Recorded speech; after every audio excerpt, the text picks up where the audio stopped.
amma mee waan ijoo yeroo kanatti raasaamuu qabu isinii haasa'u osoo haasaa kiyya qabanniitti ittiin deemne jechuudha.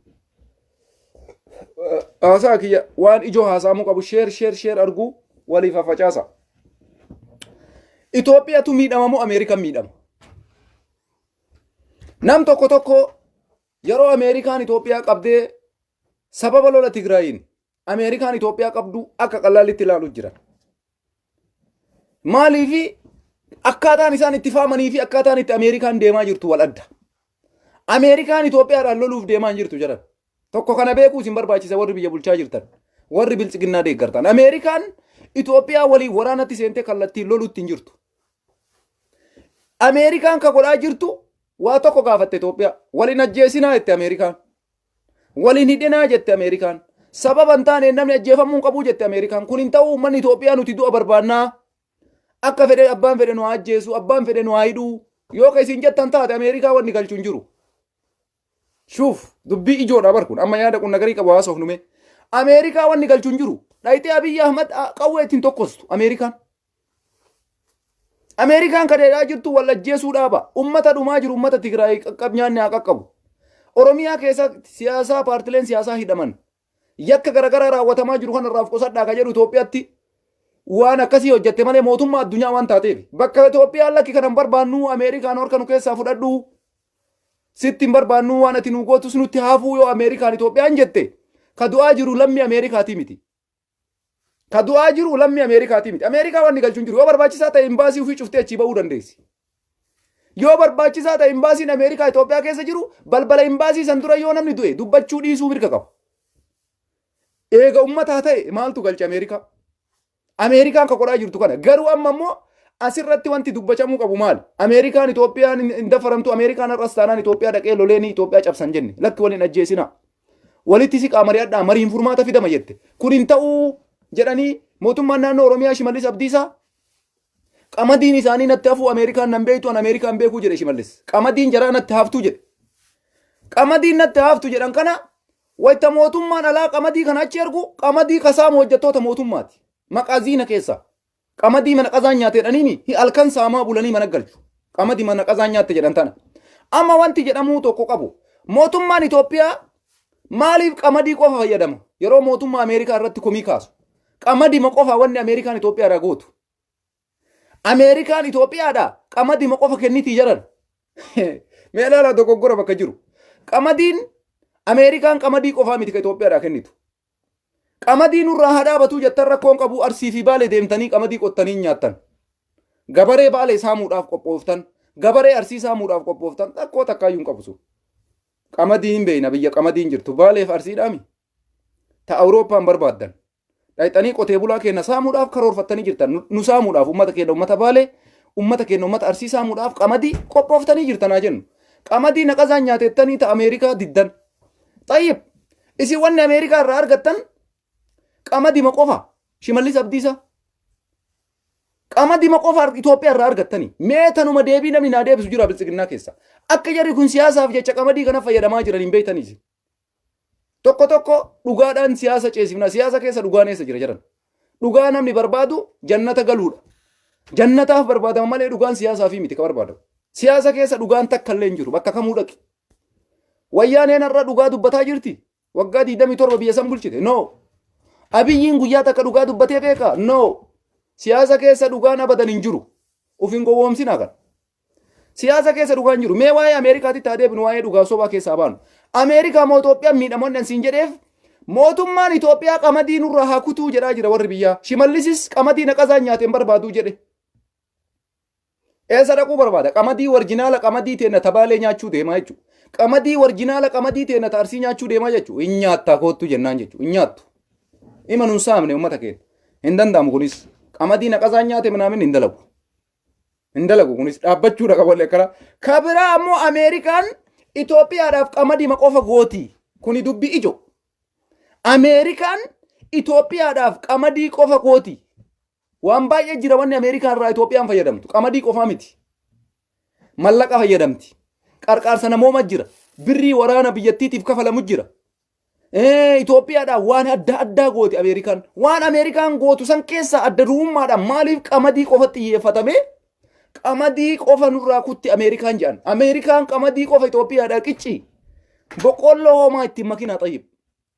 Boqqolloollee ima kenniti Ameerikaan qamadii qofaa miti. Boqqolloollee maa maqaan dhayinaa.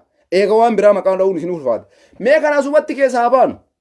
Haa isinummaan hubattaniif waan kana isinitti hime. Ameerikaan Itoophiyaadhaaf kakootu qamadii qofaa miti waan baay'ee gootiif jechuudha. Sheerii illee irraanfatina har'a waan haasa'e. Waan ajaa'ibaa haasa'uudhaaf deema waa'ee Farhaan, waa'ee Keelloo miidiyaa, waa'ee biltsiginnaan jidduu kana keessa seentee Oromoo addaan baasuuf oofaa jirtu irratti waan baay'ee isin haasa'u weedaa sheer godhaa yaada keessanis hin kennattanii anis jalqaba yaada kiyya kennadhee achi booda yaada keessanitti har'aa jechuudha. Ani waa'ee kanarratti Itoophiyaa fi Ameerikaa jidduutti kan miidhamuudhaaf deemu Itoophiyaadhaa jedha. Ani amma Itoophiyaan bakka nan buutu fakkeenyaaf. Itoophiyaan nan ilaallattu waa'ee Itoophiyaa. Itoophiyaan Hacaaluu Ajjeefte nan ilaallattu. Itoophiyaan Jawaar hiite nan ilaallattu. Itoophiyaan Baqqalaa hiite nan ilaallattu. Itoophiyaan Hamzaa Booranaa hiite nan ilaallattu. Itoophiyaan Shamsaddiin Tahaa hiite nan ilaallattu. Itoophiyaan qeerroo ifaajee wayyaanee aangorraa dhaba godhe. Qeerroo ifaajee wayyaanee aangorraa dhaba godhee kuffisee Abiyyi Ahmad aangotti baase. Itoophiyaan sila har'a ana jedhamti malee Itoophiyaan har'a uummanni Amaaraa qabatee Abiyyi waliin nu ajjeesaa jiru tuni Itoophiyaa akkasii san hin barbaaduan. Ifaajee kana kan itti ifaajee itti dhama'ee bakka kanaan Abiyyi ga'e qeerroo fi Jawaar Mohaammed har'a warra hidhaa jiruu fi Profeesar Mararaa Guddinaa Baqqalaa Garbaa fa'aa jechuudha. Warri Abiyyi Ahmad akka carraa xaqlaa ministeerii Itoophiyaa ta'uu argatu. Ifaajee jara kana har'a namni kun bu'aa takka irraan buufanne. Mee asirratti ka miidhamu eenyunni? Itoophiyaadha moo Ameerikatu miidhamu? Ani akka kiyyatti Itoophiyaatu miidhama. Akkamitti Itoophiyaan miidhamti? Akkaataan itti Itoophiyaan miidhamtu jalqabee jira akkaataan isaa. Akkamitti jalqabe? Tokko yoo jedhee James Feltman namichi jedhamu namichi kanaan dura Itoophiyaa dhaqee, Masrii dhaqee, Suudaanii dhaqee, Eertiraa dhaqee, Ameerikaa deebi'ee qoqqobbii viizaa kaa'e kun. Gara Itoophiyaatti deebuudhaaf lammaffaa kan murtee dabarse Itoophiyaa dhaquu lammaffaa san beellama san qaxaroo san haqee jira. Itoophiyaa deemuudhaaf lammaffaa murteesse san haqee jira. Ameerikaan maal godhaa jirti amma? Itoophiyaatu miidhama waan ani isiniin jedheef dhagaa. Ameerikaan Abiyyiin loluu deemaa hin jirtu. Itoophiyaan akka barbaaddee wal ajjeesaa jiraattu. Ameerikaan dhimma ofii qofa dursiti waan tana isinitti hima jara sarari. Ameerikaan dhimma biyyummaa isaatii fi bootaa isii qofa dursiti. Kana narraa baradhaa ijoolleen biltsiginnaa deeggartan. Ameerikaan Abiyyi irraa dantaan qabdu waggaa 10 yoo achi taa'e, 15 yoo achi taa'e, 20 yoo achi taa'e. Garuu mirga ofii dursiti Ameerikaan. Biyya isiitiif, alaabaa isiitiif, ummata isiitiif jalqaba dursiti Ameerikaa jechuun. Maaliif kana isiniin jedha? Har'a Ameerikaan Itoophiyaan akka itti miidhamtu lafa isinii kaayaan. Ameerikaan Itoophiyaa waliin loluu deemaa hin jirtu. Mee ilaala amma isin gaafa dheengadda alaabaan Ameerikaa gubattee jirti. Alaabaa Ameerikaa amjaajii moo maalii jettan rakshatti duubaan hidhanii lafarra gottotanii Ameerikaan boruma qafa tarkaanfii fudhatti. Ameerikaan iftaan tarkaanfii fudhattu no. Ameerikaa jechuun ummata isiitiif warra dursuudha. Jalqaba tasgabbiidhaan waa laalan. Hin xiinxallan. Falli nu baasu maali? Gatta'anii mari'atan. Yaada nama tokkoo qofaa miti. Yaada seneetara Ameerikaa 100 jira. Seneetarri 100 kun yaada garagaraa fida. Yaada isaan fidan kana walitti cuunfee Joo Baayiden dhimma kana keessaa ka biyya Ameerikaatiif fayyadu hujirra oolchaa jechuudha.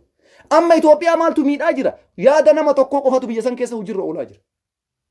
Anamma yaada kophaa qaba. Nam tokko dhufee yaada kiyya dabalamee yaadni kun lamaa yoo walitti dhufe bu'aa qaba. Asiiruma fakkeenyaaf asiiruma dhuynu kana mee asiira amma sa'aatii kanarra asiira gosa gosa hojjetadha mee. Burtukaana, muuziidha, jawwaafaadha walitti aynata sadi hojjedhu. Burtukaana kophaa isaa yoo dhuyde sitti tola moo asiira maangoo walitti dabaltee jawwaafaa itti dabaltee muuzii itti dabaltee aanan itti buustee kallaxxee yoo dhuyde irra sii tola. Laalime juusii ma dhuydu kana jechuudha. Kana madaalu sirra jira. Ameerikaan hin mari'atti. Warra wajjin hojjetan hunda maraa mari'atan yaada kana hundan fudhatan. Biyya keenyaaf yoo akkamitti deemne bu'aa qaba.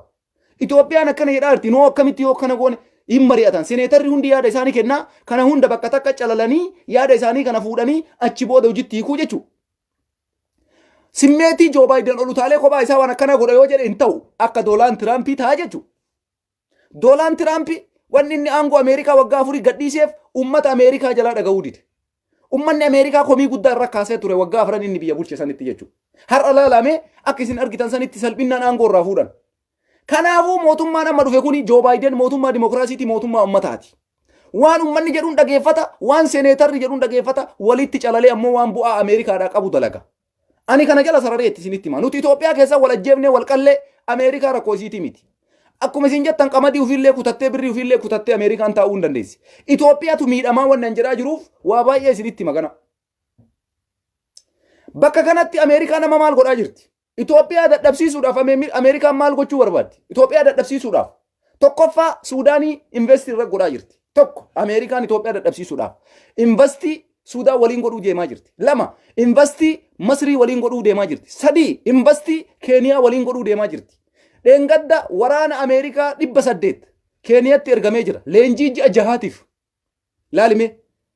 Maaliif kana godhaa jiran? Itoophiyaa amma booda Ameerikaan hin mil'attu akkana. Wal qaqqaltanii, wal nyaattanii, wal xabbafattanii, wal dhuydanii, wal hiitanii rakkoo isiitii miti. Harka keessaa fudhataa jirti laa. Ameerikaan maaltu sii galchima waa'ee Itoophiyaa keessa? Akkuma isin jettan san isiniif iyyaa jirti ammoo walin ajjeesinaa, walin hidhinaa jarana mariin godhaa jedhaa jirti. Diddaniimi itti dhiisuudha isin. Amma maal godhaa jirti? Ollaa Itoophiyaa kana hunda irratti investii godhaa jirti. Itoophiyaa nama maal jette? Ameerikaa yoo nu waliin galiin hin miidhamti. Alshabaabii Sumaalee keessatti Itoophiyaan gahee baay'ee qabdi. Naannoo garagaraatitti Itoophiyaan baay'ee qabdi. Itoophiyaaf Ameerikaan waggaa 120 waliin galtee qabanii. Ameerikaallee hin miidhamti. Ameerikaan waan takka miidhamtu. Kanaafuu waan Itoophiyaa waliin kaleessa fayyadamaa turte sanarraa biyyoota ollaa garagaraa keessa fe'aa jirti Ameerikaan. Eessatti? Suudaanitti investii godhuuf deemti. Masritti investii godhuuf deemti. Keeniyaatti investii godhuuf deemti. Asiin ammoo biyyoota Suud Arabiyaa, Kuweet, Qatar, Imireet Arabii dheengadda Abiyyiin Ahmad meeshaa waraanaa irraa kadhatee diroonii ittiin uummata Tigraay rukutaa ture jedhan san namichi amma Jeem Feltimaan jedhamu kuni gara biyyoota Imireet Arabii deemaa jira. Namichi dheengadda Itoophiyaa dhaqee qoqqobbii viizaa Abiyyi irra keessise kuni eessa deemaa jira beektanii? Katariin deemaa jira tokko. Guyyaa 6 keessatti biyya 4 kana waliin ga'a. Keeniyaa jiranatti fakkaata amma gaafa guyyaa 31 jammaree Keeniyaa Ameerikaaf Keeniyaan waraana waliin leenjii godhuudhaaf walii galan. Ameerikaaf Keeniyaan baatii 6 leenjii waraana Ameerikaa fi waraanni Keeniyaa waliin godha. Yaada bilchaataa isinii haasa'uu jira beeka. Waan amma manni tokko Itoophiyaan hin miidhamtuu waan jedhaa jirtaniif isinitti himaa jira. Ameerikaan abadan qubaayyuun qabdu Abiyyi irraanfatte yooma barjarri. Biyya isiitiif waan gaarii godhaa jirti malee Itoophiyaan tun Ameerikaadhaaf waa baay'ee goote. Amma waan san Abiyyiin kararraa badee agarraan Ameerikaan isa dhiistee ollaa isaa irratti hojii isaanii garagalchaa jiran jechuudha. Isin martuuma beektan simmeetii keessaa baatanii osoo laaltanii Ameerikaan Itoophiyaadhaa fi biyya addunyaa kamiifuu waan isiin gootu iba beeka namni martuu. Kana mee amma asirratti Keeniyaa waliin ji'a 6 leenjii waraana Keeniyaatii fi waraanni Ameerikaa waliin godhu murtaa'ee jira. Waraanni garasitti deemee jira. Kuni tokko Ameerikaan irra Keeniyaadhaan walii galtee goote. Asiin ammoo namichi amma Jeem Feltimaan jedhamu kuni kadheen gadda biyyoota afran akka Itoophiyaa, Suudaanii, Masrii, Eltiraa dhaqee Isiyaasaaf warqii waliin haasa'ee, Abiyyi Ahmad waliin haasa'ee, mootummaa Suudaanii waliin haasa'ee, mootummaa Masrii waliin haasa'ee, Ameerikaa deebi'ee isa dhumaa irratti waan biyya san keessa jiru rakkoo hunda hubatee Itoophiyaa irra qoqqobbiin viizaa akka kaa'amu namichi keessise suni amma biyya 4 deemaa jira. Tokko Keeniyaa, 2 Imireet Arabii Dubaay jechuudha, 3 Kwaatarii, 4 Suud Arabiyaadha. Biyya kana afran Ameerikaa mee laala tooftaa Ameerikaa kana jira. Sammuu nama baay'eetii yoo yaadde ati waa uumuu dandeessa. Isinii galee kophaa kee hooma takka hin fiddu. Abiyyiin har'a paarlaamaa biyyattii irraa yaada fudhatee yaada paarlaamaan biyyattii dhiyeessuu jitti ni kubar hin fudhatu bar. Wanni har'a biyya san miidhuu deemaa jiru kana. Abiyyiin beekaa yoo ta'es kophaa isaatii miti ka waa uumuu danda'u. Ummata irraa waa fudhachuun dirqama jiran. Ummata dhaga'uun dirqama. Warruma waliin hojjetuu dhaga'uun dirqama. Yaadni tokko badaa tokko gaarii jira. Gaarii isa walitti yoo cuufite bu'aa argamsiisa jechuudha. Ameerikaan amma waan san godhaa jirti. Nuti Itoophiyaa waliin maaltu mataa nu garagalche? Tayyib maal nu barbaachisa? Kanaafuu biyyoota akkana walii galtee haa goonu. Waan hundarrattu. Maaliif daangaa bishaanii qofaan Itoophiyaa marsan? Galaana diimaa Abiyyiin jedhu san akka inni garas garagalaa jiru arganii kallattii hundaan amma Keeniyaa qabannaan Abiyyiin hin da'uun gara socho'uu hin qabu. Ameerikaaf Keeniyaa walitti dirgim jennaan Abiyyi dhumattee jirti. Asiin Suudaaniidhaan isaa dhumattee jirti. Jibuutii illee dhumattee jirti. Mee garam deemuu heddi Itoophiyaan? Kanaaf Itoophiyaan hin miidhamti. Biyyi kaleessa akka baraa qabdu akka Afrikaatitti tokkoffaa jedhamtee ilaalamtu Itoophiyaan suni gadi bu'aa jirti darajaan isii jechuudha. Wanni marti Itoophiyaa keessa jiru keessaa bahee deemaa jira jechuudha. Kana madaaluudha malee Ameerikaan qawwee qabattee Itoophiyaan seentu. Jarana kuni Ameerikaan gocha akkasii gochuu hin dandeettu. Tokkoffaa san gochuudhaaf addunyaa kanarratti Abiyyiin Ahmad mana murtii dhaabatee mana murtii addunyaa geessanii biyyoonni addunyaa marti yakka dalage jedhamee gaafa itti murtaa'ee qofa waraana jira. Waraanni addunyaan qopheeffattee jirtu jira. Gaafa san rakkoon qabu sun waraanaan deemama. Garuu akka amma jiru kanatti Ameerikaan abadananatu isinitti hima. Wanni Ameerikaan lolaaf Itoophiyaa dhalitu takka illee jiru qawwee qabatte. Jarri ka godhan birrii ufiin kennan isin amma qamadii bichaa seetanii amma Shimallis Abdiisaa qamadii qofa viizaa illee nan barbaachisu Ameerikaan nan beeytu an Ameerikaan beeku jedhe tayyib. Ati Ameerikaan beeytu anana beeyta garuu haa ta'u rakkoon qabu.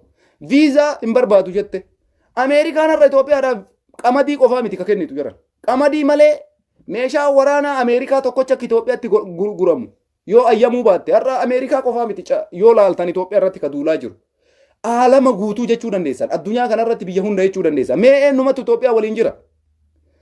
Hattan Itoophiyaa biyyoonnummaan amma akka Chaayinaa kan maan akka Ruusiyaa ka jarri jedhan sunu Itoophiyaa waliin jirraa jettee ifan baane. Hin dubbanne jarris hin dubbatanis hin ta'u waan ta'eef siyaasaaf.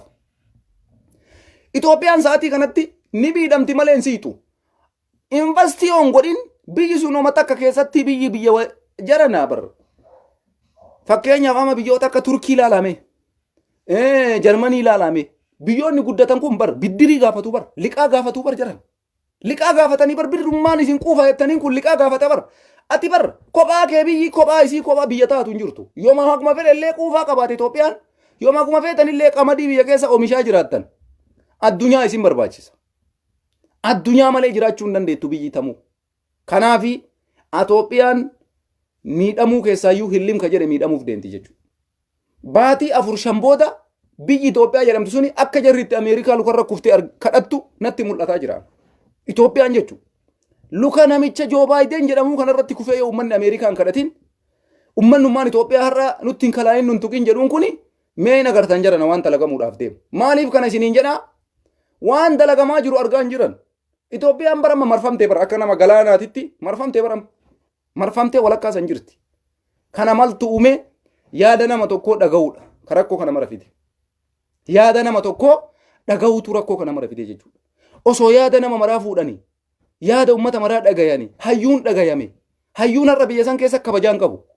Namni kabajaa qabu nama arrabsu. Akka Hangaasaa Ibraahim, akka Mustafaa Jaarraa warroota akka Taayyaa danda'a gaduma bahee girrisa jedhu kanniintu kabajaa qaba Itoophiyaa keessatti. Kanaaf biyyi sun amma gara fuulduraatitti bu'aa argatti jedhee yaaduan Itoophiyaan. Maaliif hayyuu hiniiti, hayyuu hin ajjeefti, hayyuun uggurti wallaalaa fayyadaman nama arrabsuu malee waan biraa dubbachuu hin dandeenye, nama diqqeessuu malee waan biraa hin dandeenye.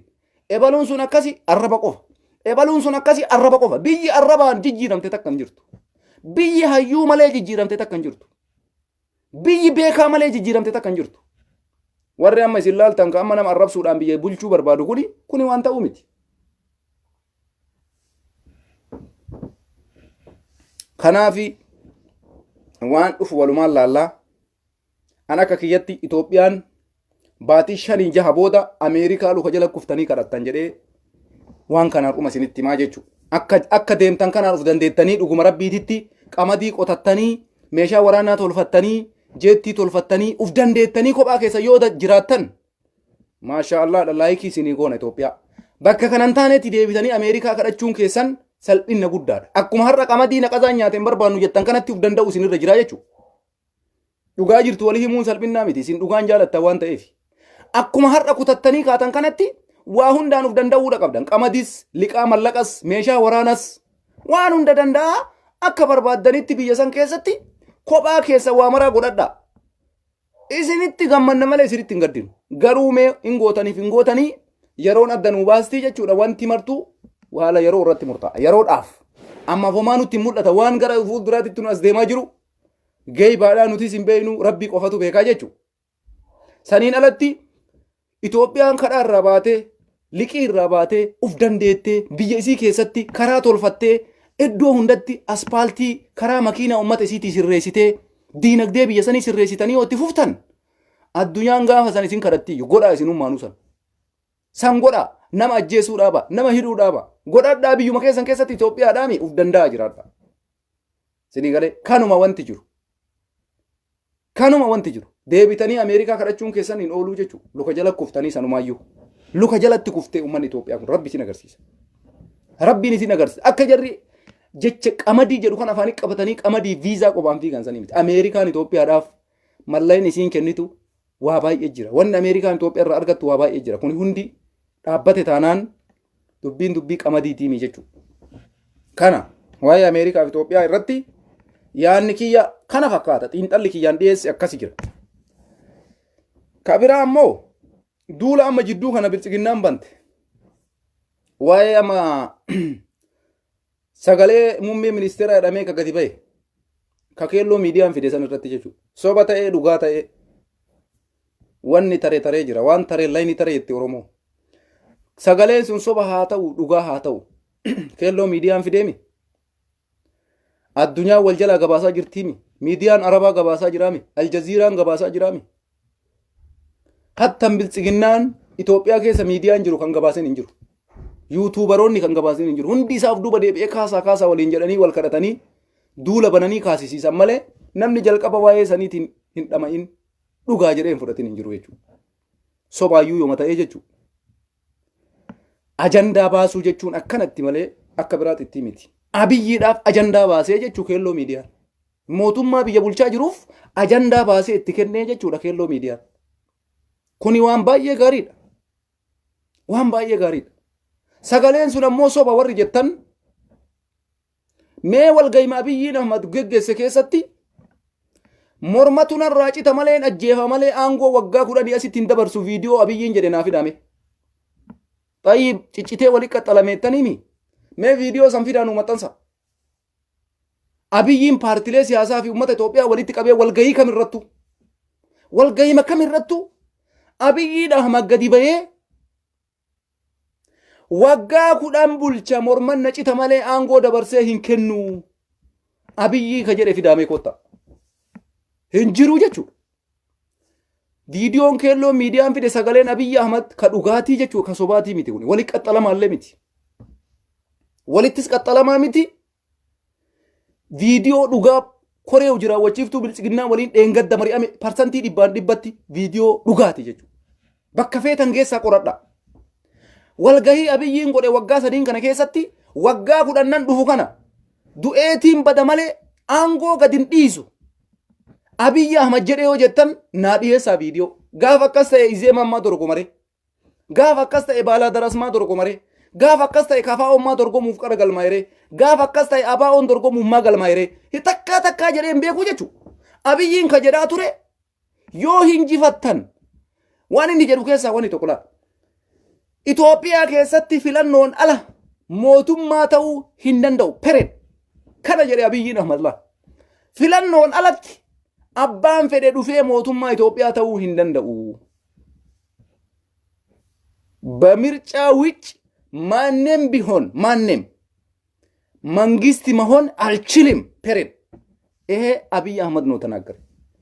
ከነ ጀጅ አብይን አህመድ ዱበተ ብየ ከነ ከሰት ፊለኖን አለት አባ ፈደ ዮተ አንጎ ቀበቹ እንደንደው ከጀደ አብይ አህመድ ገሩ ብየ ከነ ከሰት ወጋ ሁዳነን ዱፉ ከነ ሞርመቱን ራጭ ተመለ አንጎ ገድን ዲሱ ሂንጀነ አብይ አህመድ takka walgahii deemu ka Wallagga dhaqe ka Jimma dhaqe ka Arsii dhaqe ka Baale dhaqe Harargee dhaqe keessatti yoo jechi kun jiraate fidi keelloo miidiyaa badii qaba. Sanumaayyuu badiin qabu osoo sobaayyuu taate akka waan dhugaatiitti fudhanna jecha keelloo miidiyaa. Osoo sobaayyuu ta'e akka dhugaatiitti fudhanna garuu parsantii 100% dhugaadha. Kana bari waan lafa jiru mormuu hin dandeessanii bar. Mee Abiyyiin guyyama takka morma kiyyan nacita malee waggaa 10 dhufu kana aangoo gadi hin dhiisu eega inni jedhe boordiin filannoo maal godhaa achi ta'a tayyib. Paartilee siyaasaa jedhanii Izeemaa Baalaa Daraas Bilchiginnaa Oromiyaa jedhanii maaliif teessoo keessa dhufanii sa'aatiin qabamee fi daqiiqaa 3 kennamee fi wal morman eshi. Bar hundi isaanii akkuma isaaniitti biyya bulchuu deemaa jiranii bar. Jawaar Mohaammed Tayyib maaliif mana hidhaa jira? Baqqalaan Garbaa maaliif mana hidhaa jira? Daawud Ibsaa maaliif uggurame? Profeesar Maraaraan maaliif uggurame? Osoo Abiyyiin gaafa jalqabaa waggaa 10 dhufu kana morman irraa cita malee aangoon kennu jedhee silaa karaan dura ka dubbatu taate namni dorgomaan jiraachuun qabu ture. Beekanii waggaa 10 isaa kenni fixatutti taa'anii eeganii jechuudha. Kanaafi sagaleen keelloo miidiyaan fide jarana 100% dhugaadha. Waan hin taaneen haalina. Lammaffaa mallee waan isinitti mudhageeffadha. Tokko kana. Sagalee kana yoo argattan Bilchiginnaan fidaa koottaa nu amansiisa. Walgahii irratti Abiyyiin jecha kana jedhe yoo jiraate fidaa koottaa. Gaafa akkasii Izeemaa maal godhaa sa'aatii daqiiqaa keettanii fi xil wal mormii jechuu bar. Ani akkana godha Itoophiyaadhaaf ani seera akkasii jijjiira ani akkas godha alaabaa tana fida ani afaan kana godha maa barbaachise Tayyib kun. Gaafa abiyyiin kanaan dura jecha kana hime jechuudha. Kun hin jiru jechuudha. Kanaafuu jechi keelloo miidiyaa dhibbaan dhibbatti dhugaadha. Amana. Yaanjaa silaa isin hin amantanii waan abiyyiin jedhe malee. Sanis abiyyi ma jedhe jecha inni jedhe hin amantanii.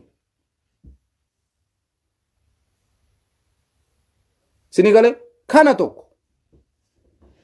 Kabiraa ammoo viidiyoo san keessatti sagalee san keessatti abiyyiin hamaka jedhe maal jedhe?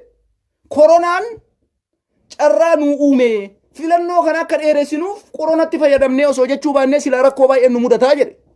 Jecha kana guyyaa takkaa mee sagalee abiyyi fiddanii filannoo sababni dheeressineef sababa koronaatii jedhe. Koronaan dhufuun carraa nu uume. Carraa sanitti fayyadamnee filannoo dheeressinee jirra. Kana anat dubbate abiyyi dubbate jechuudha. Kanaaf jecha kana lamaan jecha sirritti sagalee walitti hidhameen fakkeessinee jecha kun lamaan parsantii dhibbaan dhibbatti isa dhugaati jechuudha. Nu dhugaa isinitti malee kijiba isinitti himu. Kana tokko waa'ee sagalee Abiyyi Ahmad irratti dhibbaan dhibbatti dhugaadha. Yaada isinirraa fuudhaa yaada keessan kennachuu dandeessan. Abbaan Rabbi carraa godhee isin seensisee seena. Warree jala deemteen arrabsitus yaada kee kennachuu mirga qabda. Yaadaan nama mormuu mirga qabda. Garuu arrabaan wanti ati fiddu takka illee hin jiru. Waa takkasitti maal dhugaa Rabbi.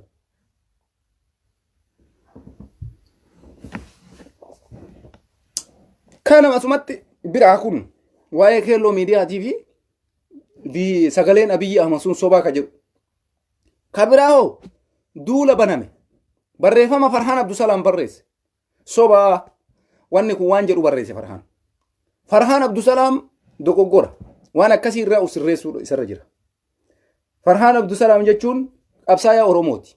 Kaleessa irraa kaasee haga har'aatitti waan akkanaa kana osoo keelloonuu kijiba fedhellee fidee inni keelloon kijiba fide jedhee irratti barreessuun irra hin jiru.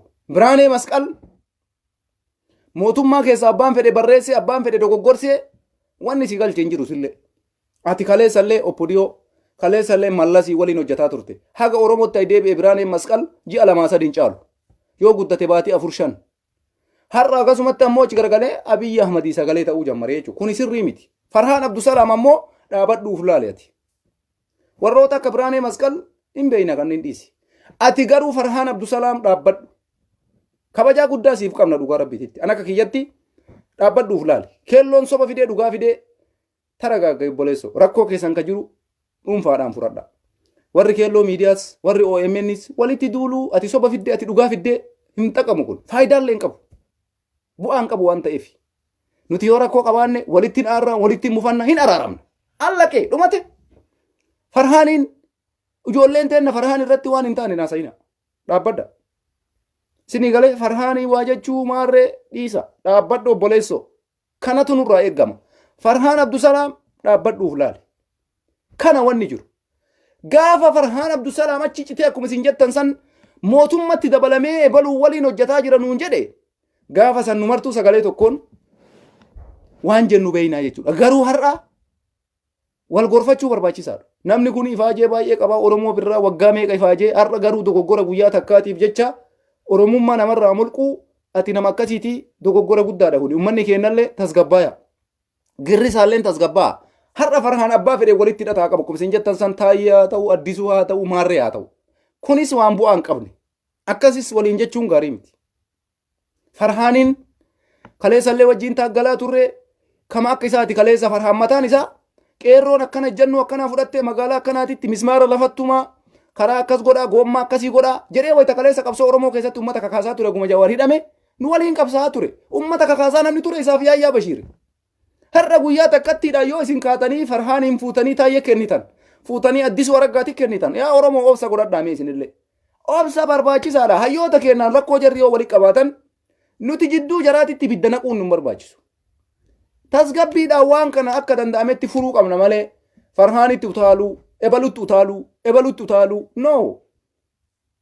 Tasgabbiidhaan waa maraayyuu haalaalluu keessattuu wal gorfachuu nu barbaachisa nuti. Nuti uummanni keenya jarana sirrii miti wanni amma dalagamaa jiru.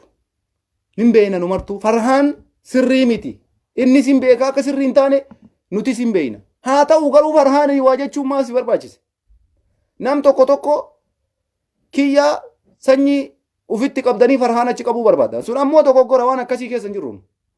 Jarri lachuu Farhaanis kiyyaanis waan dubbanne. Farhaan ammoo ka jedhe wanni kun sobaayyuu haa jedhu. Farhaaniin dogoggorte obboleessoo dhaabadhu jechuun hin nurra jira malee mucaa sanfaarsaa kana diqqeessuun Oromoodhaaf wanni akkasii dhaabbachuudha qaba. Ijoolleen waan akkasii dalagaa jirtan bilchigiddaa dhalatti fakkaata. Garuu namni Oromoodhaa yaadu namni qabsoo Oromoo waliin oofu tokko qaqqabee tokko ol qabuu keessatti dhorgaadha kun.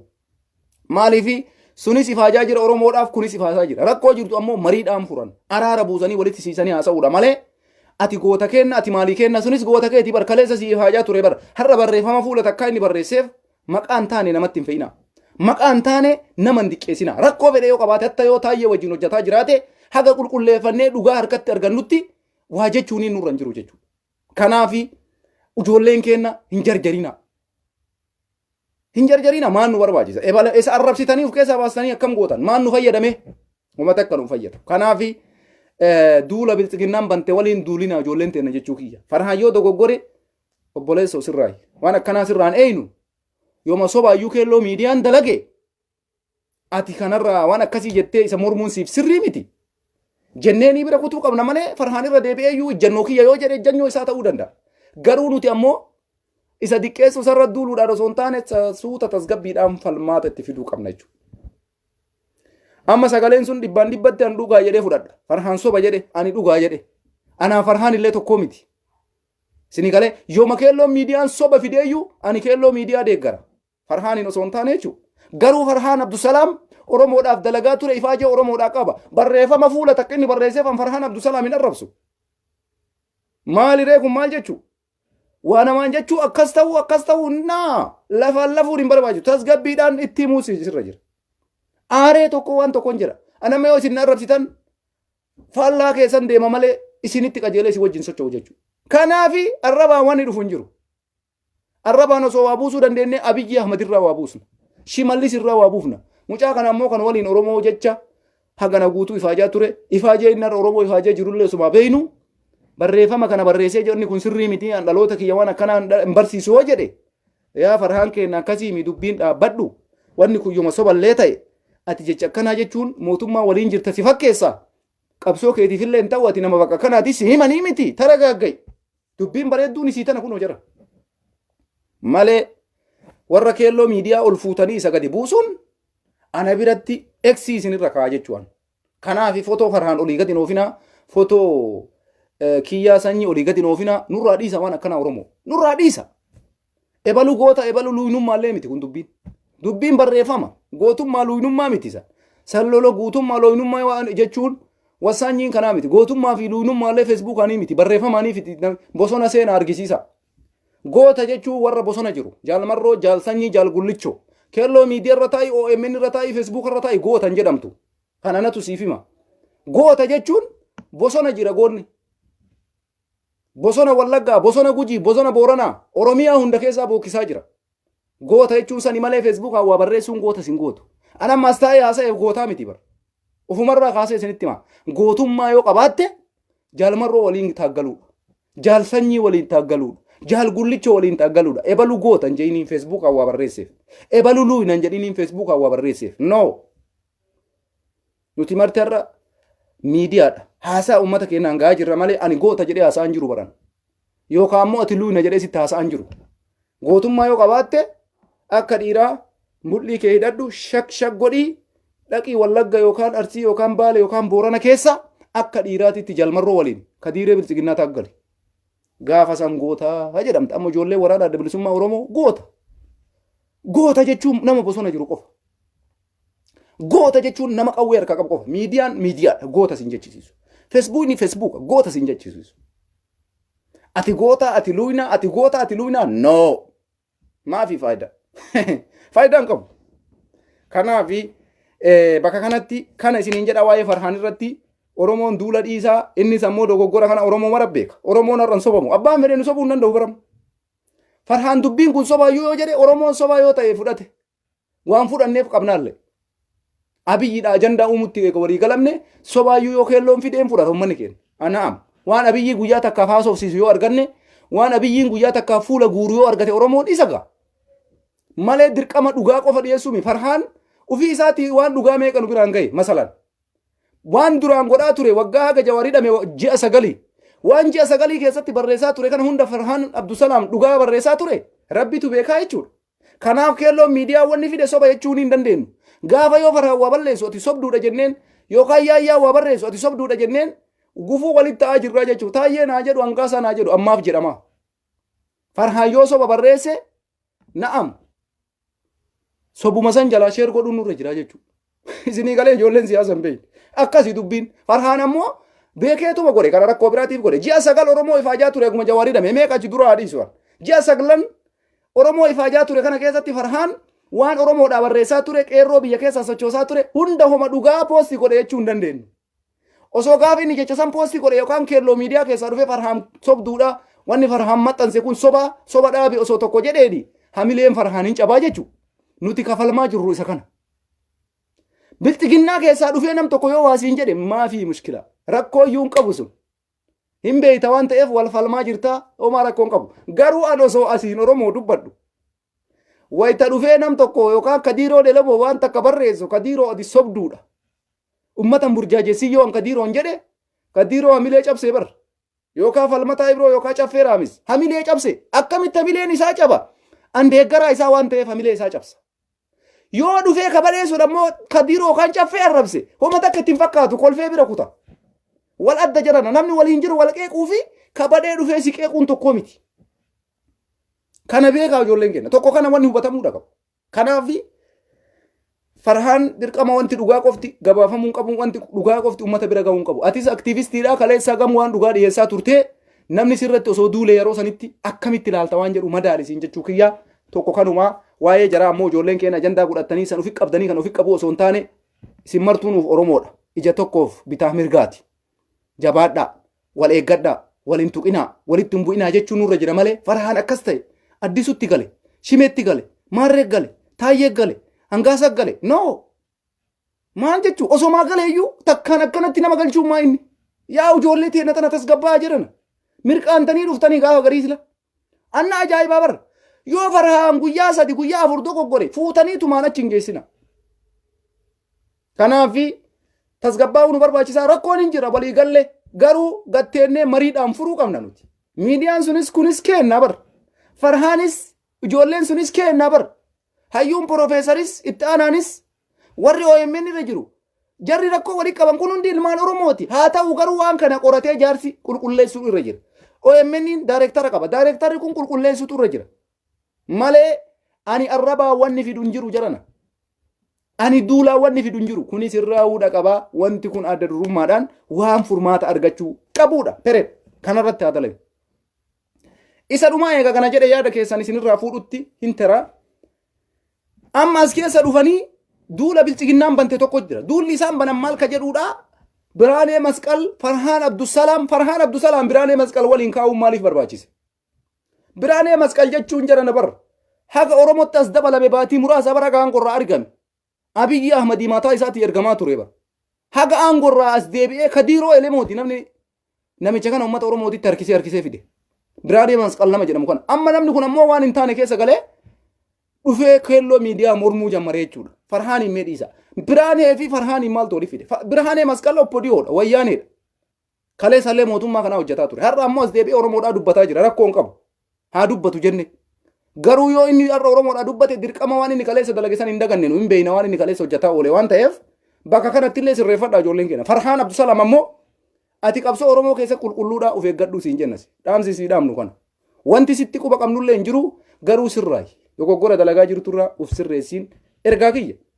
Kanatti aansee wayita footoo jara kanaa wal biratti argu annat dhaga'ama. Bilxiginnaan ammoo maal jechuu jammaran? Dhugaan isinin mul'attee jirti. Dhugaan amma isin argisiitee jirti. Suutuma suutaan as deebi'a. Namni biraallee namni yaada isaan kanaa qabu baay'ee jira. Akka waan Farhaan bilxiginnaa ta'e. Fakkeessanii warri mootummaa waan kana barreessaa jira jechuudha. Kanaafi qilleensa of seensisuun nuuf gaarii miti. Isiniin jechuu kiyya. Kanaaf Oromoon dhuguma rabbiititti cabdus bilisoomtus akkuma jirru kanatti yoo turre dansaa jedha. Sini gale wallollee walitti aarree addaan faca'urra yoo bilisoomnes yoo abiyyiin nu mo'ates yoo mo'annes akkuma jirru kanatti wal kabanyee walii jiran inni kabaabara.